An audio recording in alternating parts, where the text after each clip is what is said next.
Okay, so this particular story in my life began about the 11th grade of high school. Uh, at the time, a lot of friends around me was taking pre-SAT courses, and they were trying to determine where they were going to go to college. And I knew for sure that college wasn't going to be in my immediate future. Number one, we didn't have the funds for it. Number two, at that time, there was only 2 years of math required for the minimum to graduate. I was struggling with algebra and pre-algebra, so I knew anything beyond that was probably unrealistic. So I decided to go into law enforcement. I'd heard some things and ended up calling around different states, Philadelphia, New York, Atlanta. I had actually passed every curriculum, psych test and everything for Atlanta PD, and at the last minute that fell through. At that point, I was kind of at a loss. I could not go to Houston Police Department, which is where I was from, because they, again, had added some things to their requirements, some of which being 2 years of college. Somebody suggested to me, hey, how about Harris County Sheriff's Department? I had never heard of Harris County Sheriff's Department because they patrolled and functioned in unincorporated Harris County, and I was a product of inner city, so all I knew was the city police. Long story short, I ended up going down to Harris County Sheriff's Department, filled out an application on May of '89, and in 6 months after that, I was hired on to become a Harris County Deputy Sheriff. They paid for me to go through the academy, which was at the time a 3-month long program. The academy was about 55 to 60 miles away from where I lived. I was married, I was 21 years old. I had a 6-month-old daughter. I had a little bitty piece of a car that had to drive that long distance every day.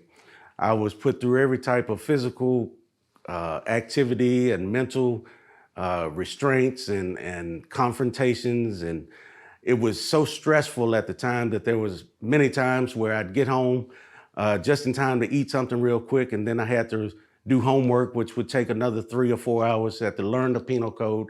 And oftentimes I'd get up and I'd throw that book across the room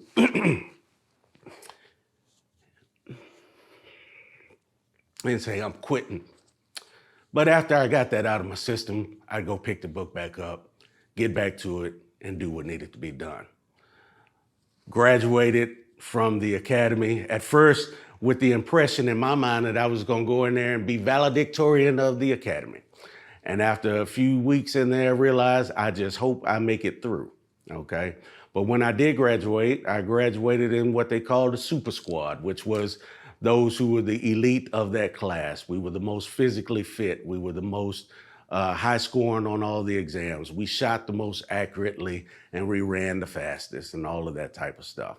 So I was full of ego by the time I graduated that academy. I was a 32 waist. I could run 7 miles, and I was in the most physically fit condition I'd ever been in. So when they put me on the streets of Harris County, I was out to prove that I was the man. They put me in one of the most crime-filled areas, if you will, that you could think of. They had everything from prostitution to drugs to family violence calls and everything else. And not only did they put me in that area, but they put me in that area on the night shift. And so every day was a different adventure. Every day was either a fight, a chase, or something scary, and I was loving it all. People were beginning to know who I was in that neighborhood, and I would drive through certain crack-infested areas, sometimes just to see them run, because I knew they were going to take off running once they saw that patrol car come down the street. I was so ate up with myself and so full of ego that one night I pulled down this dark alleyway. You got to remember, this was, at this time, it was about 1994. There was no GPS. There were few officers on the street.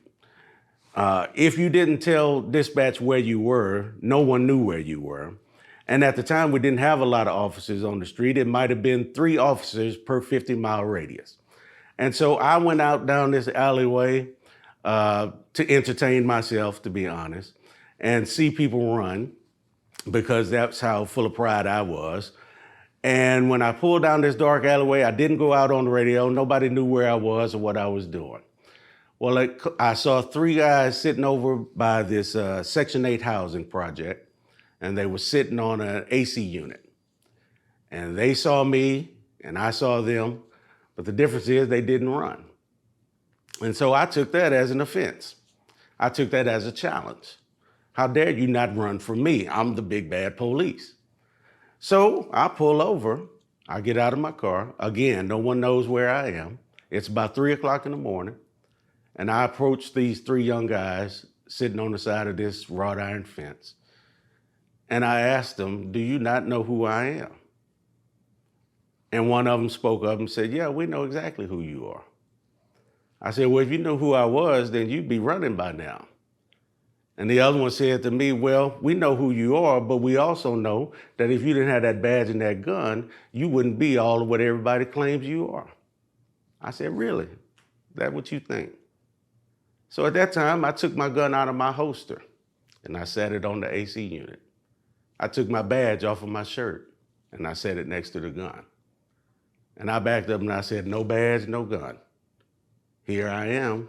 You want to find out whether I am what you say I'm not? They didn't do anything. In fact, they said, man, you tripping. You must be crazy. I said, that's right, I am crazy. I said, tonight I'm gonna let you make it because it's too late in the night and I don't feel like doing all this paperwork. But tomorrow when I come through here, if you don't run, it's gonna be a different story.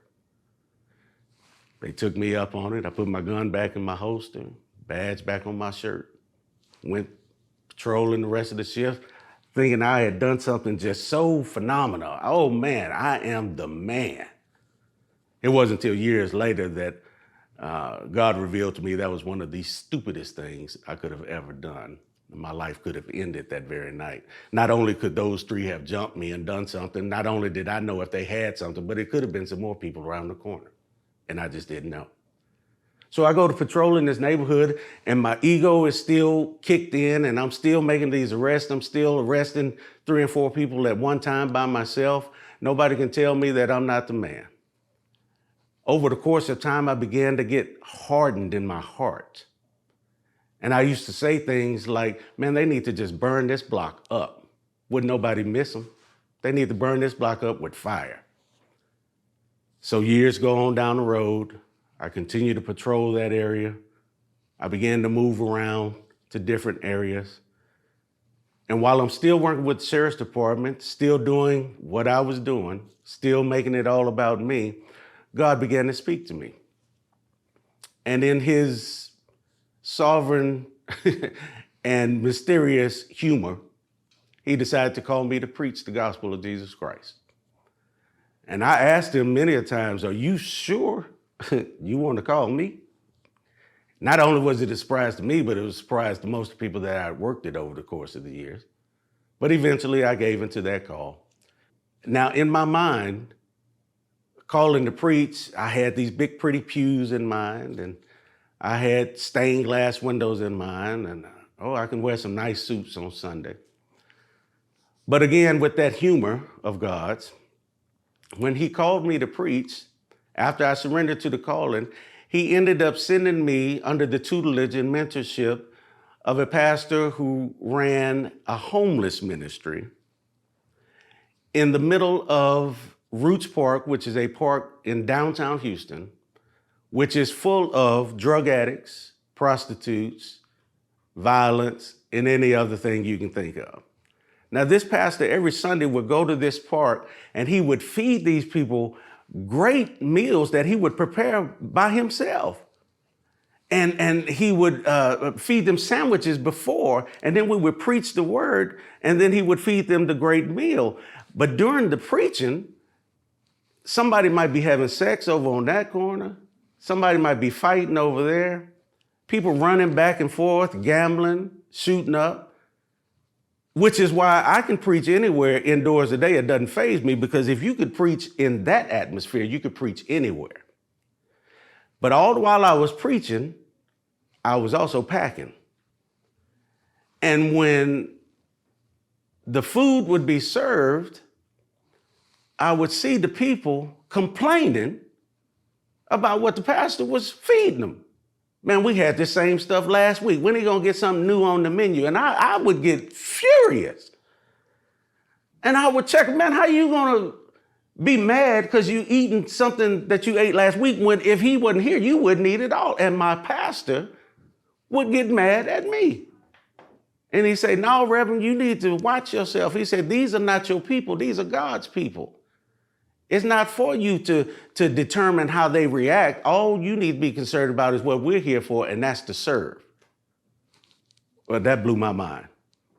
My heart was just that callous. If you can't say thank you, I'm not going to fool with you. And he would tell me again, look, I don't need the policeman. I need the preacher. So over the course of time and watching him serve and watching these things unfold as they were, God began to soften my heart. And I'm still working with the sheriff's department. I was during the weekend and on Wednesdays doing ministry and doing police work all the rest of the week. And people would ask me, how are you able to be a preacher and a policeman, thinking that they're supposed to be conflicting vocations? And I said, well, actually, it actually helps me to be a better police officer. Well, in the meantime, while I'm still working with the sheriff's department, I leave that particular ministry for a while and I go and start my own church. I'm pastoring one church until an opportunity comes where they say, hey, we want you to come pastor our church. Now, here's that sense of humor of God's again. I accept the offer, but it's a church and a pastoral position over a drug and alcohol rehabilitation facility, where all of those same people that I dealt with in the very beginning of my career, and later on after I began preaching in the park, now they're in a confined ministry where everything is taking place inside the facility that used to take place on the street that used to infuriate me. I'd go to church sometimes, and right after having a great Bible study, have to break up a fight in the parking lot. I'd have to tell them, if I have to come in here and y'all fighting in this sanctuary one more time, I'm gonna take you to jail myself. I'd pull up sometimes while I was at work to check on the ministry while I was in the patrol car in uniform. I'd pull up and my own congregation would take off running until somebody say, oh, no, it's all right. That's just pastor, y'all. That's just pastor. He cool. I go to church and people would find out, first of all, they'd see on my hip that gun, because I'm still packing now. I have to, it's the law. And they see that gun and they'd be whispering, the new people would be whispering, who is that? Oh, that's Pastor Morales, he the police. And half of them would love me and the other half be mean mug me. The whole time I'm preaching, they'd be looking at me like, I don't like the law. And I'd be looking at them like, okay, yeah, I'm the preacher, but I got passed too. So we can do this one or two ways. Make it easy on yourself so I know which way to go. Right hand Bible, left hand, So anyway, I served there as a pastor for a long time. We developed some great relationships. I'm no longer the pastor over there, but as a matter of fact, as recently as Resurrection Sunday, I was over there preaching the Easter message, and it was all love. During my ministries and policing at the same time, I told you I used to say, they need to burn this block up with fire. God spoke to me one day when I passed down some of those same streets, and he said, you remember how you used to want me to burn this place up with fire? He said, I want you to burn it up with my word. I said, are you serious? He said, I'm dead serious. And so those very streets that I used to go and have fights with and pursuits with and take crack off the streets and domestic violence and wanted to burn it up to get rid of it, now I was called to be an agent of change. And so I would go out there on Sundays now, sometimes by myself, sometimes my wife and my kids, and I would set up a little podium and a little microphone stand, and I would preach the gospel on those streets, trying to burn it up with the word of God. And some of those same people in that housing project would come out and they would listen, and they'd even give what they could as an offering, and I looked at God and I said, wow, this is great. This is who knew? Long story short, I ended up continuing to preach, continuing to work, and after 31 years of service, it came time for me to retire. And I was so ready to retire. I was so done with all of that. I was going to retire, never look back, go fishing, have a good time, enjoy life. After all, I did what I was supposed to do there. I've been faithful in the ministry over here. Now it's my season. So I retire, and I said, I'm going to give myself 3 months. I retired in November. And I said, in January, I'm going to put some pen to paper. I'm going to get some new ministry ideas. We're going to go at it this way, that way. And 3 months after I was ready to get back to working in ministry with something concrete, we had a major freeze in Houston, and all my pipes burst, and my house was completely destroyed, all except for the master bedroom. I had to be dislocated, moved out of my house for 6 months, me and my family. Okay, all the while I feel like I'm grasping at straws and not really sure what direction the ministry was going, not sure why, this and that was going on. But once I get back to the house, it'll be smooth sailing from there. God's got me, everything is cool. Get back to the house. Wife is dealing with severe illnesses. Things began to pile up. The pandemic hit. Isolation. Now she can't go nowhere. Now her mental state is fragile. Her physical state is fragile. I'm on pins and needles having to make sure that she's okay, that nothing is going to happen, that depression doesn't take over my household. Still trying to do ministry, still trying to stay in the word and be encouraged. She gets better. And the better she got, the worse I got. To the point where I became very irritable. I don't do big crowds. Most of the time when I'm standing somewhere, I'm standing with my arms folded, always on alert. And people started telling me, and I can't sleep. I can't tell you today when the last time I had a good night's sleep was. And when I do get to sleep, it's nightmares of all sorts. But more recently, from work, things that happened 20 years ago, 30 years ago, brand new. Seen death in every kind of way you can see it. From homicide to suicide, natural murder, any way you name it, I've seen it. And now I'm seeing it again. People convinced me to go talk to somebody. Get some help. Nothing wrong with talking to somebody. So I decided, okay, well, if I'm going to talk to somebody, it's going to be a Christian counselor. So I go to my insurance, I go to the website, and I start looking at different profiles.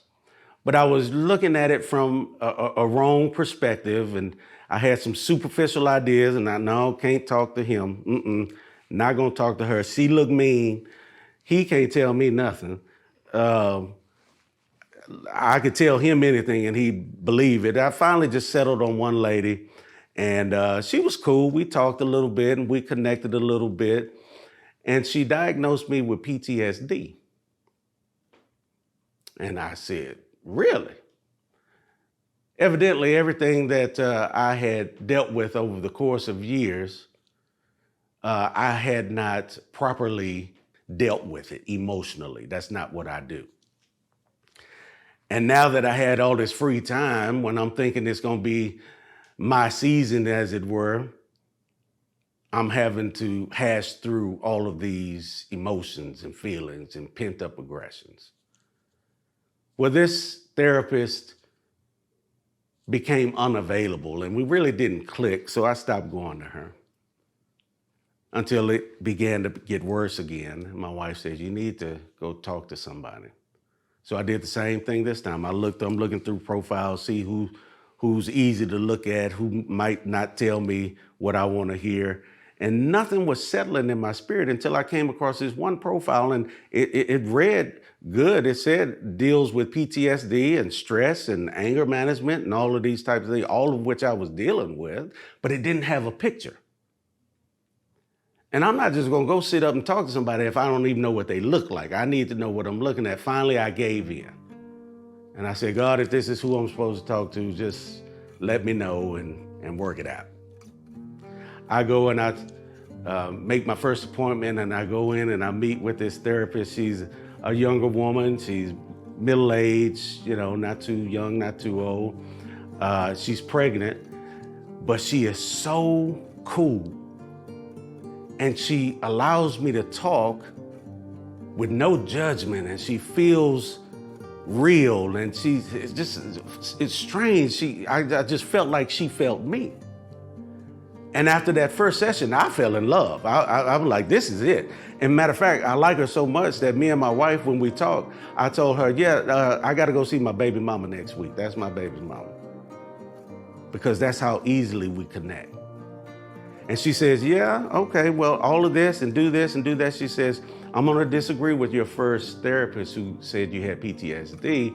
That would mean you are dysfunctional. And obviously you are still functional, but you do have postpartum stress syndrome, which means you are dealing with it and you can cope with it. And there are exercises that you can do in order to function more prosperously, if you will. And I started thinking, man, this is so cool. How is it that she can relate to me the way she does? Well, in our conversation one day, it comes up, her husband is actually a Houston Police Department SWAT officer. And so God, all along the way, knowing exactly what I needed, who I needed, where I needed to be, sent me to this woman without me even seeing a picture, in spite of my own reservations. And she can relate to me because she's living with another person who's going through the same thing I do. And so while I don't get down that this is not the misconceived season that people oftentimes think is supposed to come when you are faithful in your service to God or elsewhere, while everything is not smiles and songs every day, I still have hope, because God still gives me nuggets to let me know I'm still in control. I still got you, and there's still more ahead. And that's why I go from day to day, and that's why I'm here right now. And that's my story.